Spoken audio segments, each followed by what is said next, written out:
আমাদের দেশের মানুষ বিচার পায় না, শিশুরা ধর্ষিত হচ্ছে, বর্ডার দিয়ে অস্ত্র ঢুকছে থানাতে, আমার জনগণ বিচার পায় না, মামলা দিতে গেলে মামলা রাখে না, আর স্বরাষ্ট্রমন্ত্রী সংসদে দাঁড়িয়ে উনি বাংলাদেশের মানুষকে প্রতারণার সংবিধান শিখায়।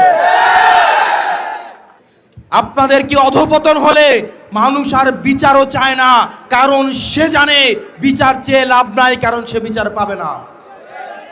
আজকে আমরা বাংলাদেশের এমন একটা সময়ে দাঁড়িয়ে বক্তব্য দিচ্ছি এখানে, যখন শিশুদেরকে ধর্ষণ করা হচ্ছে এবং বাবা বিচার চাওয়া বন্ধ করে দিয়েছে।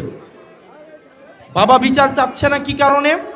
বাবা বিচার চাচ্ছে না কারণ এই বিচার ব্যবস্থার উপরে বাবার বিশ্বাস নেই। বাবা জানে এই বিচার ব্যবস্থা নিয়ে কিছুদিন ফেসবুকে লেখালেখি হবে, রাজনীতির ময়দানে গরম বক্তব্য হবে, কিন্তু দিন শেষে বাবা তার সন্তানের ধর্ষণের কোনো বিচার পাবে না। এই বিচার ব্যবস্থা জনগণের বিচার নিশ্চিত করতে পারে নাই, অন্যায়ের বিচার নিশ্চিত করতে পারে নাই, আমাদের স্বাস্থ্য ব্যবস্থা আমাদেরকে সুস্বাস্থ্য দিতে পারে নাই। আমাদের দেশের নেতারা যারা স্বাস্থ্যের দায়িত্বে থাকেন, জনপ্রতিনিধিরা, তারা ছুটি পেলে নিয়মিত চেকআপের অংশ হিসেবে সিঙ্গাপুর এবং থাইল্যান্ডে যায়। তাদের সন্তানদেরকে তারা বিদেশে রেখে তারা পড়াশোনা করায়। যেই লোকটা বাজারে জিলাপি বানায়, আপনি যদি ওই লোকটাকে বলেন ভাই আপনি জিলাপিটা খান, সে যদি জিলাপি খাইতে অস্বীকৃতি জানায়, এই জিলাপির প্রতি কি আপনার আস্থা থাকবে? যেই লোকটা এখানে চটপটি বিক্রি করে, ওই লোকটাকে যদি বলেন এই চটপটিটা আপনি খান, উনি যদি বলে যে না এটা আমি খাবো না, আমি অন্য জায়গা থেকে চটপটি কিনে আইনা খাবো, ওই লোকের চটপটি কি আপনি কিনা খাবেন? তা আমাদের দেশের যারা স্বাস্থ্য মন্ত্রণালয়ের দায়িত্বে, যারা শিক্ষা মন্ত্রণালয়ের দায়িত্বে, যারা দেশের দায়িত্বে, তারাই দেশের সুযোগ সুবিধা ভোগ করে না, বরং তারা বিদেশ থেকে দেশের টাকা পাচার করে সেখানে গিয়ে সুযোগ সুবিধা নেয়। এবং এটা জনগণের সাথে প্রতারণা করা, এটা জনগণের সাথে প্রতারণা করা। প্রিয় মনোহরগঞ্জবাসী, আমরা এটারই পরিবর্তন চেয়েছিলাম। আমরা চেয়েছিলাম এমন একটা বাংলাদেশ, যে বাংলাদেশে একটা সন্তান যখন ভূমিষ্ঠ হবে সেই জায়গা থেকে সে তার অধিকার বুঝে পাবে। আমাদের দেশের চিকিৎসা ব্যবস্থা, আপনি আমাদের দেশের চিকিৎসা সরকারি হসপিটালগুলোতে যান, আপনি দেখবেন ফিলিস্তিনের রাফা ক্যাম্পের থেকে বাজে অবস্থায় সরকারি চিকিৎসাগুলোর। আপনি প্রতিষ্ঠানগুলোতে যান, শিক্ষা প্রতিষ্ঠানগুলোতে যান, সেখানে দেখবেন সেই স্কুলের প্রধান শিক্ষকের ছেলেকে ওই স্কুলে পড়ায় না, সেই এলাকার ইউনুর ছেলেকে স্কুলে পড়ায় না, ডিসির ছেলেকে ঢাকা রেখে পড়াশোনা করায়, আমলাদের ছেলে মেয়েদেরকে বিদেশে রেখে পড়াশোনা করায়। আমাদের দেশের আমলারা বললে মাইন্ড করবে, আপনারা খোঁজ খবর নিয়ে দেখেন, আমলাদের সন্তানরে উনারা দেশে রাখেন না, উনারা বিদেশে রেখে পড়াশোনা করায়। অর্থাৎ উনারা এমন একটা সার্ভিস আমাদেরকে দেন, যেই সার্ভিসটা উনারা নিজেরাই গ্রহণ করেন নাই, যেই সার্ভিসের উপর ওনাদের নিজেদেরই আস্থা নাই। তাহলে যেই সার্ভিসের উপর আমার নিজেরই আস্থা নাই, আমি নিজেই গ্রহণ করি না, এই সার্ভিসটা যখন আমি জনগণকেই দিচ্ছি, তার মানে এই সার্ভিসের মধ্যে অবশ্যই কোনো না কোনো প্রতারণা রয়েছে। প্রিয় মনোহরগঞ্জবাসী, আমরা এই সিস্টেমগুলোকে পরিবর্তন করতে চাই। আমরা পরিবর্তন করতে চাই, যখন কোনো বিচার প্রার্থী বিচারকের কাছে যাবে, মুখ দেখে তার বিচার হবে না, অপরাধের মানদণ্ড দেখে তার বিচার হবে। আমরা দেখতে পাই ক্ষমতাসীন যারা রয়েছে তারাই যদি থানায় যায়, তারা অপরাধী দলেরও যদি হয়ে থাকে, তারা যদি থানায় যায়, আমরা দেখতে পাই ওসির সাথে বসে তারা খুশবু গল্প করে। একটা নিরীহ মানুষ যাদের নামে বিচার দিতে যাবে, থানায় গিয়ে দেখে তারাই ওসির সাথে বসে টুস বিস্কুট আর দুধ চা, একদম ক্রিমওয়ালা দুধ চা বসে বসে খায়। নিরপরাধ মানুষগুলো তখন থানা থেকে মাথা নত করে চলে আসে, কারণ সে জানে এই থানায় তার বিচার হবে না।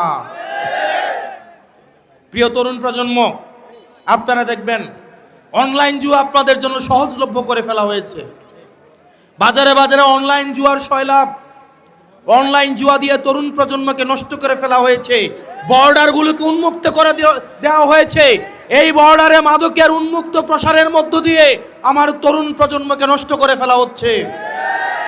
আমাদের দেশের মানুষ বিচার পায় না, শিশুরা ধর্ষিত হচ্ছে, বর্ডার দিয়ে অস্ত্র ঢুকছে থানাতে, আমার জনগণ বিচার পায় না, মামলা দিতে গেলে মামলা রাখে না। আর স্বরাষ্ট্রমন্ত্রী সংসদে দাঁড়িয়ে উনি বাংলাদেশের মানুষকে প্রতারণার সংবিধান শিখায়। স্বরাষ্ট্রমন্ত্রী চোখ খুলে দেখেন, মানুষ বিচার চাওয়া বন্ধ করে দিয়েছে, মানুষ বিচার চাওয়া বন্ধ করে দিয়েছে। আপনাদের কি অধঃপতন হলে মানুষ আর বিচারও চায় না, কারণ সে জানে বিচার চেয়ে লাভ নাই, কারণ সে বিচার পাবে না। প্রিয় মনোহরগঞ্জবাসী এবং এই তরুণ প্রজন্ম, আপনারা আজকে এই বিস্তীর্ণ মাঠে খোলা আকাশের নিচে, সুনীল আকাশের নিচে যারা এসে দাঁড়িয়েছেন, যাদের ভোট দেওয়ার বয়স হয় নাই কিংবা যাদের ভোট দেওয়ার বয়স হয়েছে, পরবর্তী বাংলাদেশ আমরা আপনাদেরকে নিয়ে বিনির্মাণ করব।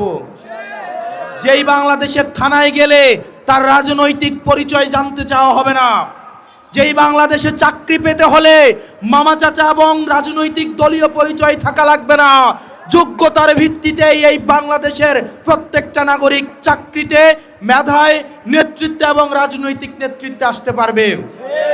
প্রিয় মনোহরগঞ্জবাসী, আমরা এমন একটা বাংলাদেশ গড়তে চাই যেই বাংলাদেশে পলিটিক্যাল লিডাররা রাজনৈতিক মঞ্চে দাঁড়িয়ে শুধু বড় বড় কথা বলবে না, বড় বড় কথা বলে তারা নিজেরাই যাবে থাইল্যান্ডে চিকিৎসা নিতে, সিঙ্গাপুরে চেক আপ করাতে, তাদের সন্তানদেরকে তারা ইউএসএ, আমেরিকা, কানাডায়, বেগম পাড়ায় রেখে পড়াবে। আমরা এমন বাংলাদেশ চাই না, বরং এমন বাংলাদেশ চাই যেই বাংলাদেশের শিক্ষা প্রতিষ্ঠানগুলোতে দপ্তরির ছেলেও যেমন পড়াশোনা করবে, ঠিক প্রতিষ্ঠান প্রধানের ছেলেও পড়াশোনা করবে।